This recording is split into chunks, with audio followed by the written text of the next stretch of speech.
Hey everybody, this is Vince Miller. Thank you so much for joining me for another devotional. Big shout out today, by the way, to John Hanson from Village Missions. They serve to plant rural churches all over America and Canada. You can check that out at villagemissions.org. John, thanks for using our devotionals to complement your ministry to people working all across our nation and Canada. I love you, brother. Thanks so much. Today we're going to be in John chapter 5. I'm going to reread a text again. You're probably wondering how many times am I going to reread this text, but I'm going to read it again because I'm going to make another point.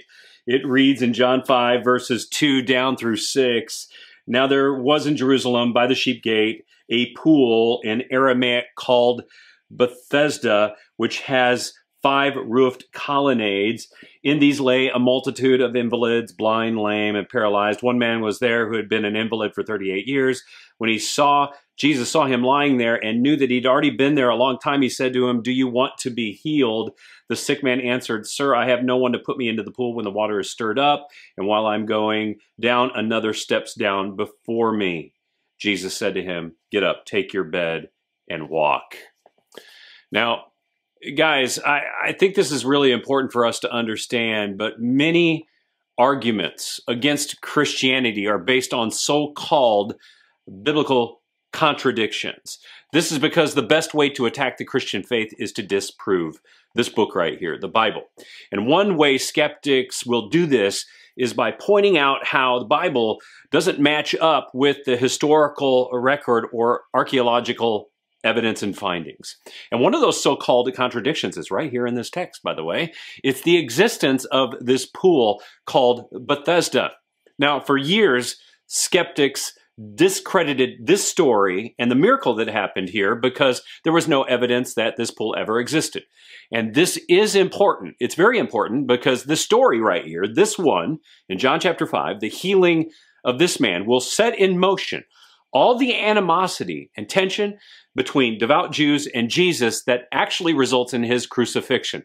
Everything stems from this moment in history for Jesus in the Gospel of John. So this location and the miracle that happened there are very important. But guess what happened in 1911? In 1911, all skepticism about the pool in Bethesda was put to bed. After a long excavation that actually took decades, multiple decades, archaeologists discovered the pool.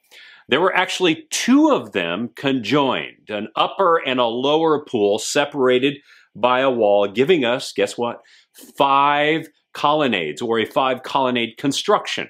It had an upper pool that was fed by a spring that was more than 40 feet deep. I mean, it's a deep, scary deep pool because it was spring-fed. At times, this pool would fill or stir, and it would feed down into this lower pool. And I'm going to put a picture of that on the screen today so you can kind of see what it probably looked like when it was actually built. Thus, at that moment, the skepticism about this apparent contradiction came to an end. Now, since the early 1900s, about this time, there have been many discoveries supporting the events and places that are found in the Bible that affirm our faith. And this evidence does help.